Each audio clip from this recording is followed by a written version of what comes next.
જો તમે તમારી પરંપરાગત ખેતી કરો છો અને કંઈક નવું કરવા માંગો છો તો એના માટેની આ વાત છે. હું જોગલ નાથા અને સાગર જોશી અમે બંને મિત્રો આવી ગયા છે લાલપુરના એક ગામડામાં. અમે તમને એક એવો ખેડૂત બતાવશું, એણે એક પાક વાવ્યો છે. આ પાકમાં એણે પીએચડી કરી લીધી. હું માનું છું કે દુનિયામાં એણે જે પાક કર્યો છે અને એણે જે ઉત્પાદન લીધું છે એથી કોઈ વધુ લીધું નથી, એથી કોઈ વધુ જાણતું બી નથી.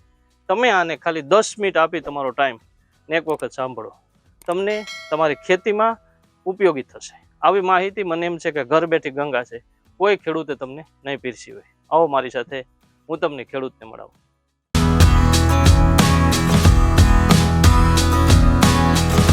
તો એક જ ભાષામાં કહું કે પાડોશી વાવે એ આપણે ન હોય, પહેલી વાત. બીજું, પર વીઘા 2 લાખથી નીચે ઇન્કમ આવે તો ખેતી જ ન કરે, પહેલી વાત, કોઈ પણ પાક.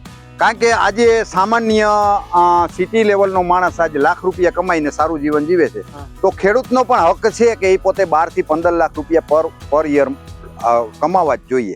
ગુજરાતના વિવિધ ખેડૂતોને હું તમને બતાવું તો આજે પણ એક શિક્ષિત અને ભણેલ ગણેલતા ખેડૂત મુલાકાત કરાવે છે. કેળની ખેતી છે. કેળાની ખેતી તમે આમ તો દક્ષિણ ગુજરાતમાં બહુ થાય છે, પરંતુ હું તમને આજે બતાવું જામનગર જિલ્લામાં બહુ વિખ્યાત છે અને લોકો બી સારી રીતે જાણે છે. મારી જોડે છે અશ્વિનભાઈ નારિયા. રામ રામ. રામ રામ રામ રામ રામ રામ. મજામાં? મજામાં. અશ્વિનભાઈ, આમ હું નર્મદા જિલ્લો જાઉં ને તો જે નર્મદાનો કાંઠો છે ને એ બેલ્ટમાં બહુ કેળની ખેતી થાય. તો તમે કેમ અહીં જામનગર જિલ્લાના લાલપુરના એક ગામડામાં?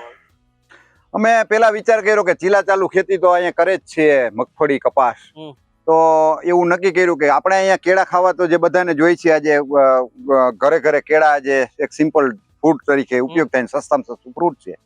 તો જે વાંથી દાખલા કે દક્ષિણ ગુજરાત થી આવે તો ટ્રાન્સપોર્ટનો ખર્ચો વધી જાય, તો એ લાભનો ભાવ પણ મળે આપણે. પ્લસ જે કાંઈ આપણું વાતાવરણ તો અહીંયા અમારે અનુકૂળ છે, પવનનું પ્રમાણ છે, તો એનો અમે કેવી રીતના ઉકેલ કરવો એ પણ આપણી પાસે સોલ્યુશન હતું, એટલે નક્કી કર્યું કે કેળની ખેતી આપણે કરીએ. એમને આ બેઝિક આપણી આ જમીન છે જામનગરની, એ પેલી તો નર્મદા વાળી જમીન કાળી એકદમ હોય છે, કાપ વાળી જમીન છે, ખબર? આમ લોચો હોય છે, આપણે હાથમાં પકડી તો જાણે સોનું હોય. એથી મને એમ લાગે કે આ થોડીક જમીન છૂટી હોય.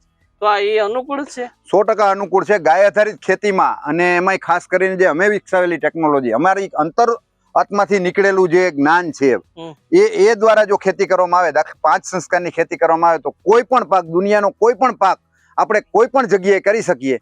એટલે એમાં કોઈ બે મત છે નહીં, જે અમે કરી બતાવ્યું છે.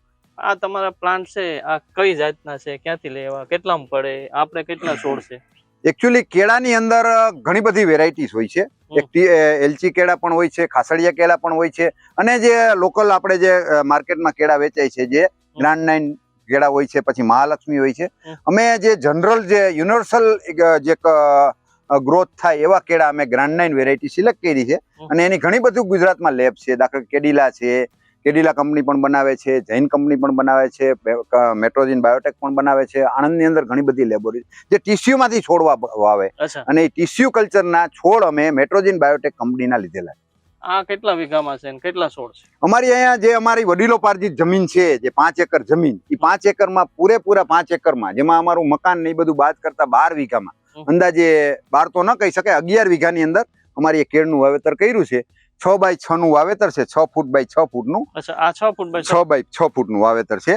અને 6 બાય 6 માં જો તમે વીઘાના હિસાબ કરો તો 480 પ્લાન્ટ આવે, એટલે અમે 6500 પ્લાન્ટ અમે વાવેતર કરેલા. એક પ્લાન્ટની શું પ્રાઇસ? એક પ્લાન્ટની અત્યારે તો 22 રૂપિયા છે. ગઈ સાલ અમે આપણે જુલાઈ મહિના 2 જુલાઈ 2024 ના રોજ વાવેતર કરેલું, ત્યારે અમે 18 રૂપિયા અહીંયા એ લોકોએ પહોંચ કરી દીધેલા. એ લોકો જ આપી ગયા? હા, એ લોકો જ અહીં પહોંચ કરી દે છે. ખેડૂતને બધાને પહોંચ કરી દે. ઓર્ડર વધારે હોય તો, મતલબ 6000 થી અપ હોય તો આપી દે છે. આ કેટલા ટાઈમનો પાક છે? આ એકચ્યુઅલી લાંબા ગાળાનો પાક છે, પેરેનિયલ પાક કહેવાય એને, બહુ વર્ષાયુ પાક.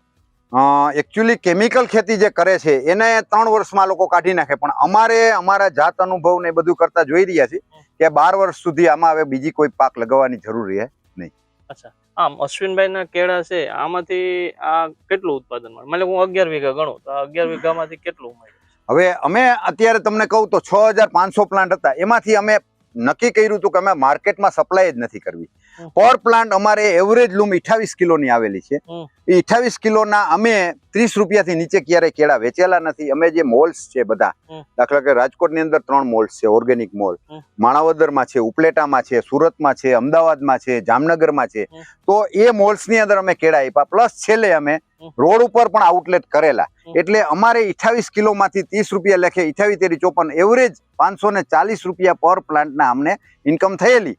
અને અમારે આમાં અમારી રીતે પહેલા માર્કેટ કરેલું 4000 પ્લાન્ટનું અમને રેવન્યુ મળેલી છે. 2000 પ્લાન્ટનું અમે આમાં કુદરતી પછી પહોંચી નહોતા આવડ્યા. માર્કેટ અમારું લિમિટેડ માર્કેટ હતું દાખલે.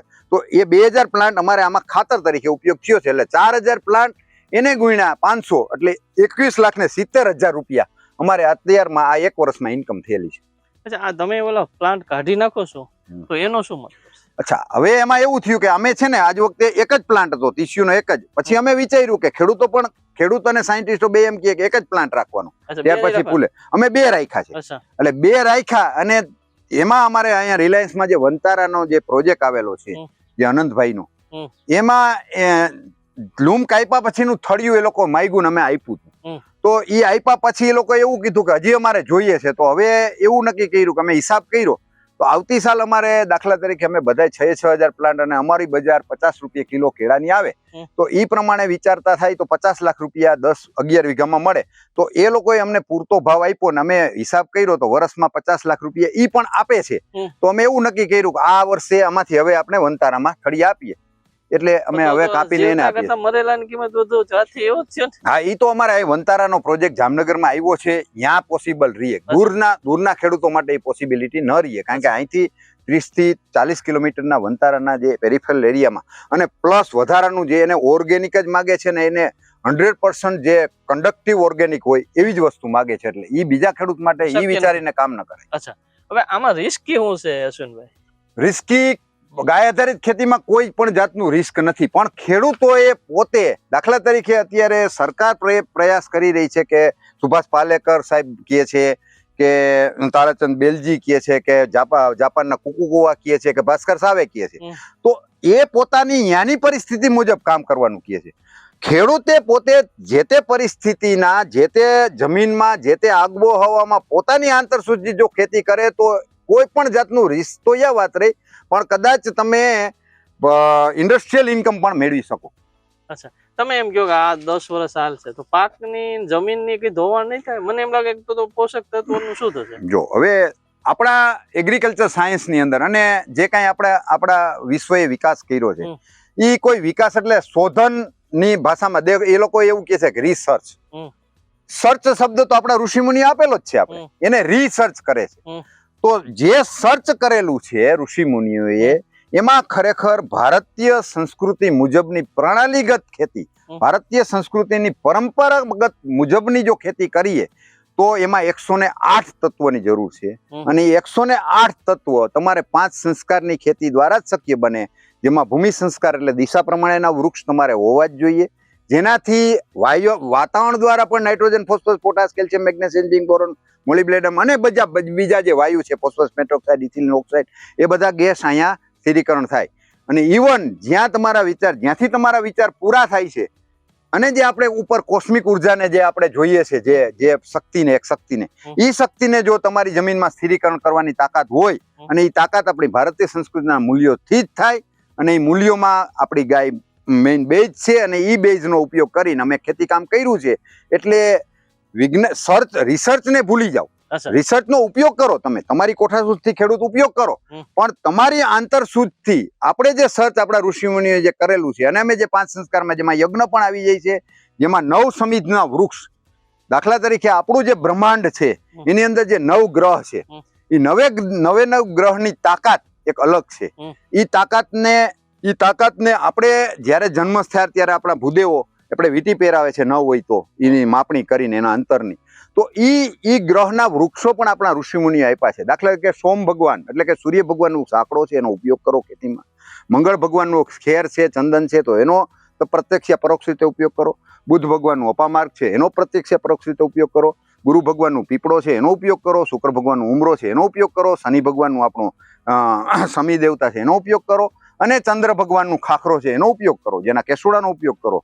એનું બરાબર છે. અને રાહુ ભગવાનનું દુર્વા છે અને કેતુ ભગવાનનું કુશ છે.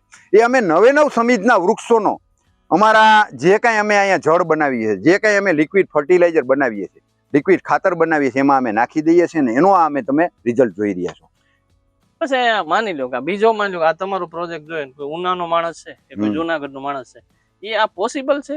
100% પોસિબલ છે. ભારતીય સંસ્કૃતિના મૂલ્યો અહીં ઉના નહીં, વિશ્વના કોઈ પણ ખૂણે, ઇવન હું તો અહીંયા સુધી ચેલેન્જ મારું કે ચંદ્ર ઉપર પણ આ ખેતી કરી શકો, કોઈ તકલીફ પડે નહીં. તમે ભારતીય સંસ્કૃતિના મૂલ્યો જે અમે અત્યારે સિદ્ધ કરી બતાવ્યું, ત્યાં થોડો ઘણો ફેરફાર કદાચ કરવો પડે, કદાચ ન હોય તો એનો ઓલ્ટરનેટ ઉપયોગ કરી શકો, તો બાકી કોઈ પણ જાતનું કોઈ ખામી આવતી જ નથી. હું તો વિશ્વના બધા દેશમાં મેં કરી બતાવ્યું છે. અને અહીંયા તો ભારતમાં તો 100%, ભારત વર્ષની અંદર તો ગમે ત્યાં ગમે તે પાક આપણા ભારતીય સંસ્કૃતિના મૂલ્યોથી જો લેવામાં આવે તો દુનિયાનું કદાચ ઊંચામાં ઊંચું ઉત્પાદન એને તમે ટક્કર મારી શકો. તમારા પવનની આમાં બહુ લોકો તો કે નડતર રૂપે તમને શું? જો અમે તો પેલા દિશા ટોટલી બોર્ડરમાં ફેન્સિંગ છે, એટલે વિન્ડ મિલ તો વિન્ડ રોકવા માટેનો અમારું ટોટલી પેરીફેરી એ ખેડૂતને કરવું જ જોઈએ.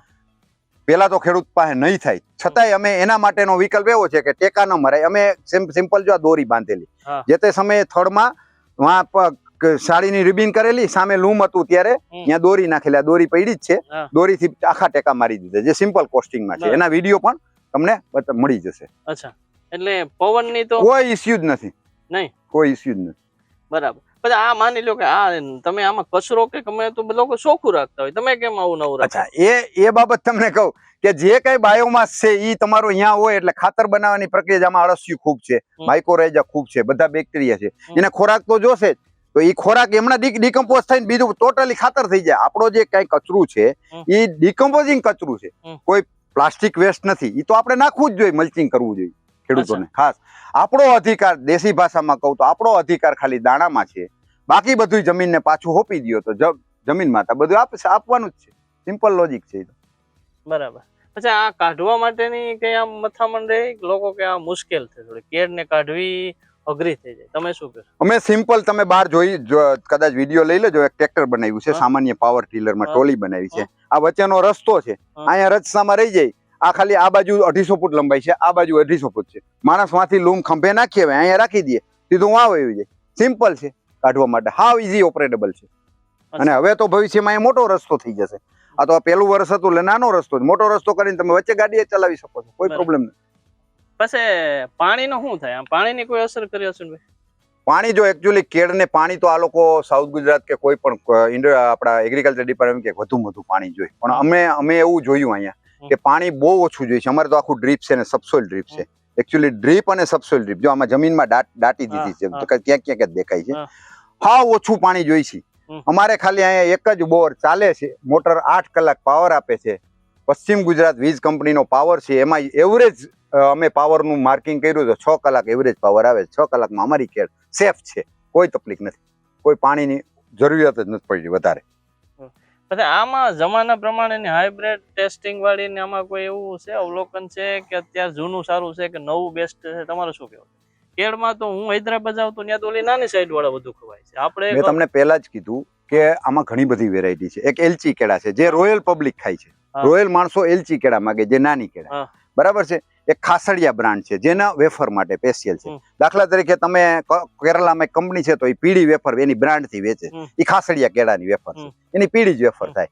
હવે આ છે કોમર્શિયલ વેરાયટી, જે કેળું ફ્રૂટ ખાવા માટેની ગ્રાન્ડ વેરાયટી, બરાબર છે. આમાં હજી જમ્બો બનાનાની એક વેરાયટી સ્પીસીસ બહાર કરી છે, પણ આમાં કોઈ જેનેટિક ફેરફાર કરીને કોઈ નથી કરી. એકચ્યુઅલી હાલની અંદર જે કાંઈ કર્યું છે એ સારો પ્લાન્ટ કરીને એમાંથી ટીસ્યુ, દાખલા એક પ્લાન્ટ મધર પ્લાન્ટ ગોતી અને એમાંથી 1 કરોડ રોપા બનાવે સારા પ્લાન્ટમાં, જેમાં રોગ ન હોય, એની સારી વેરાયટી હોય, જેમાં જમ્બો કેળા હોય, એમાંથી ડેવલપમેન્ટ થતા જે કાંઈ સારું ખેડૂતોને ગમે એ વેરાયટી સિલેક્ટ કરીને વાવવી જોઈએ. કેળનો પાવડરનો કઈ ઉપયોગ થયો છે? અમે એમાં પણ આગળ બહુ ખૂબ વધ્યા છે. અમે આ વર્ષે કેળા વેચ્યા, આવતી સાલ મેં કેળાનો પાવડર પણ બનાવ્યો છે, હું તમને એ પણ બતાવીશ. કે દાખલા કે અમે કાચું કેળું છે એની છાલ સાથેનો પાવડર બનાવ્યો, કાચા કેળાનો છાલ વગરનો પાવડર, છાલ ઉતારીને પણ પાવડર બનાવ્યો, પાકા કેળાનો પણ પાવડર બનાવ્યો અને પાકા કેળાના છાલનો પણ પાવડર બનાવ્યો. અત્યારે ઓર્ગેનિક કેળાના પાવડરની બહુ મોટી માંગ થઈ રહી છે પ્રોટીન પાવડર તરીકે. એકચ્યુઅલી વર્લ્ડ હેલ્થ ઓર્ગેનાઇઝેશને અત્યારે સ્ટ્રિક્ટલી કીધું છે કે તમે જે ફાર્માસ્યુટિકલ ઇન્ડસ્ટ્રીમાં જે આપણી દવા બને છે, ફાર્મા દવા, જે એમાં ફિલર તરીકે આવું પ્લાન્ટ બેઝ મટીરિયલનો જ ઉપયોગ કરો. એમાં બહુ મોટી માંગ થશે ભવિષ્યમાં. અને કેળાનો પાવડર બનાવવો સાવ સહેલો છે. એક સંપલીય ડ્રાયર મશીન હોય. અત્યારે અમે જોબ વર્ક કરાવ્યું છે. તમે જો ઘરે જ વસાવી લો 60,000નું ડ્રાયર મશીન આવે અને એક પલ્વરાઇઝર મશીન જોઈએ, કુલિંગ પલ્વરાઇઝર, એટલે મતલબ અંદર પાણી ફરતું એવું. અને એ મશીન અત્યારે 60,000 70,000માં મળે. એટલે 1.5 થી 2 લાખના ખર્ચામાં તમે દરરોજનો કદાચ સમજી લો 2 ટનનો પાવડર તમે પોતે ઘરે બનાવી શકો. અને 100 કિલો કેળાની છાલ સાથેના પાવડરમાં તમને 16% એટલે કે 16 કિલો પાવડર મળે. કેળાની છાલ વગર તમે કરો તો 18 કિલો પાવડર મળે છે. અને પાકા કેળાનો પાવડરમાં મેં નથી સક્સેસ થયા, કારણ કે જામી જાય છે. એના માટે સ્પેશિયલ મશીન જોઈએ, આપણે કરવાની જરૂર પણ નથી. અને છાલમાંથી પણ પાવડર બનાવ્યો છે, એમાં આપણે મળે છે 9% પાવડર. પણ વાયબિલિટીમાં જોઉં તો અત્યારે ઓલ એન્ડ એવરેજ કેળાની છાલ સાથેના પાવડર જો ખેડૂતોને 500 રૂપિયા બજાર કિલોની મળે તો 50 રૂપિયા કિલો ખેડૂતોને કેળાનો ભાવ પડતર કોસ્ટ મળી જાય. આમાં લો અશ્વિનભાઈ, અમે તો આ તમારા ઘરે આવ્યા, આ ગામડું છે બહુ, આમાં લાલપુરનું, પણ માની લો કોઈ બીજા ખેડૂત કોઈ તમને આ મુલાકાત લેવા આવશે તો આ જગ્યા ક્યાં છે? આપણે બે ઊભા છે અત્યારે. આ જગ્યા કરાણા ગામ છે અમારું, લાલપુર તાલુકો, જિલ્લો જામનગર. એકચ્યુઅલી જામનગર જિલ્લાનું એક નાનકડું ગામ અને જામનગર જિલ્લાના એસટી ડેપોથી 33 કિલોમીટર દૂર થાય. લાલપુર તાલુકો એટલે સમાણા લાઈન ઉપર ગલાનું પાટિયું આવે, ત્યાંથી અંદર છે. લોકેશન ઈજી મળી જશે. તમે રેખા સંસ્થા પણ જોતા હશે તો મળી જશે. આપણે લોકેશન પણ મળી જશે. બીજો એક છેલ્લો પ્રશ્ન કે લોકો આમ પરંપરાગત ખેતી કરતા હટકે ખેતી કરે, એના માટે અશ્વિનભાઈ શું કહેશે? હું તો એક જ ભાષામાં કહું કે પાડોશી વાવે આપણે ન હોય, પહેલી વાત. બીજું, પર વીઘા 2 લાખથી નીચે ઇન્કમ આવે તો ખેતી જ ન કરે, પહેલી વાત, કોઈ પણ પાક. કારણ કે આજે સામાન્ય સિટી લેવલનો માણસ આજે લાખ રૂપિયા કમાઈને સારું જીવન જીવે છે, તો ખેડૂતનો પણ હક છે કે એ પોતે 12 થી 15 લાખ રૂપિયા પર યર કમાવા જ જોઈએ, અને એનો હક પણ છે. તો એટલા માટે ખાસ કહું કે જેમાં પોતે પોતાનું માર્કેટ કરે, ઊભું કરે, અને હાવ ઇઝી છે. તમે ખાલી, મેં તો હમણાં આપણા કૃષિ મંત્રી આવ્યા ત્યારે પણ કીધું કે તમે જેમ રોડ જે તમે કરો, રોડ મેપ જે તૈયાર કરો, એમાં રોડે જો ખેડૂત ચડે, મતલબ રોડ ઉપર પોતાના સ્ટોલ, પોતાનું માર્કેટ કરે, વેલ્યુએશન કરીને કરે, તો મને લાગે છે કે 1 વીઘો 5 લાખથી નીચે રીએ જ નહીં કોઈ પણ પ્રોડક્ટમાં. ઇવન મગફળી કરો, ઇવન ઘઉં કરો, પણ થોડીક મહેનત તમારે કરવી જોઈએ. દાખલા તરીકે અત્યારે ખેડૂતો મગફળી કહે તો મગફળીને એને બાફીને ઓરા કરો. એવું નથી કે તમે એક જ પાક પર કરો, પરંપરાગત પાક કરો, એમાં વેલ્યુએશન કરીને તમે કમાઈ શકો છો. પણ ખેડૂતોએ એની એક વેપારી માઇન્ડ એને ડેવલપ કરવું જ પડશે. અને બીજું ખાસ કે તમારે ઓર્ગેનિક ફિલ્ડમાં જ જવું પડશે, કારણ કે હવે પ્રજાને ખબર પડી ગઈ છે જે ટેસ્ટની અને ક્વોલિટીની. એ ક્વોલિટી અને ટેસ્ટ બે તમારે આપવો જોશે, તો જ તમારું બ્રાન્ડિંગ થશે. અને બ્રાન્ડિંગ કરવું જ જોશે. એટલે ખાસ હું ખેડૂતને વિનંતી કરું છું કે બીજા કી એવી ખેતી નહીં કરો. તમારી કોઠા સુધી, કે ધારો કે સુભાષ પાલેકરની ખેતી, તો નહીં, પાલેકર સાહેબનું તમે જ્ઞાન લ્યો, પણ તમારું જ્ઞાન 90% હોવું જ જોઈએ. પોતાનું તો જ શક્ય બનશે ને. તમારું જ્ઞાન નહીં તમે ઇમ્પ્લિમેન્ટ કરો તો કાંઈ નહીં થાય. અને કોઈ પણ વસ્તુ કહે તો તમે એને ઇમ્પ્લિમેન્ટ કરો, સિમ્પલ ઇમ્પ્લિમેન્ટ, કારણ કે એમાં ઇમ્પ્લિમેન્ટમાં ખર્ચો નથી હોતો. મેં એ જ કર્યું છે, ઇમ્પ્લિમેન્ટ કરતા જ હું સેવાડ આવેલો છું. ઓકે, તો આ અશ્વિનભાઈ હતા. અશ્વિનભાઈની બહુ બહોળો અનુભવ છે. અમે અમારી યુટ્યુબ ચેનલમાં પણ એમના એક જૂનો બી પોર્ટુગલનો વિડીયો છે, અમે એમની જિંદગીની ઘણી બધી વાતો બતાવશું. આ એક કેળાની આપણે ખેતી થાય છે, આ સફળ કઈ રીતે થાય, પૈસા કઈ રીતે કમાય, ગુજરાતના ખેડૂતો કઈ રીતે આમાંથી શીખે, એના માટેનું એમણે બહુ વાત કરી છે. હું અશ્વિનભાઈનો બી આભાર માનું છું. અને બીજી વાત એ કે અમે અશ્વિનભાઈનું એડ્રેસ નીચે બી નાખ્યું છે. તમે જો અમની મુલાકાત લેવા માંગતા હો અને ખેડૂત છો તો લઈ શકો છો. બસ આટલું. જય જય ગરવી ગુજરાત.